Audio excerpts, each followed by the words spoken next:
What's up mga kapatid? Ako si Tito Maki at ako ang inyong Paul Gay ngayong araw. Maglilibot tayo ngayon sa Mandaluyong para maghanap ng mga tropa nating bowlers at magtanong na rin tungkol sa FIBA World Cup at sa ating Gilas Pilipinas. Tara!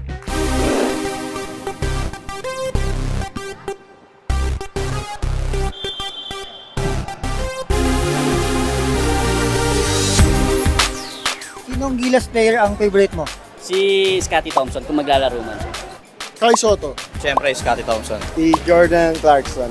Jordan Clarkson, siyempre. Jordan Clarkson, sir.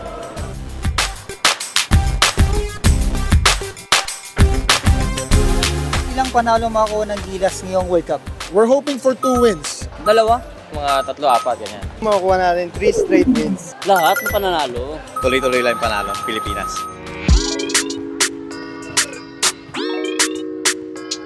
Tingin mo anong team ang magka-champion ngayong FIBA World Cup?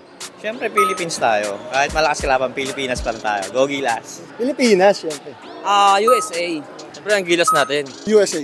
Gilas pa rin. Tiwala lang. Puso.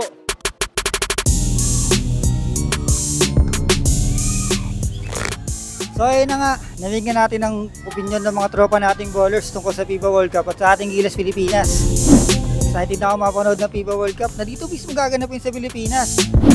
Kaya ano pang hinihintay nyo mga kapatid? Panoorin at supportahan natin ang Gilas at ang World Cup dito sa TV5 at sa One Sports. Muli, ako si Tito Maki at ako ang inyong Paul Guy.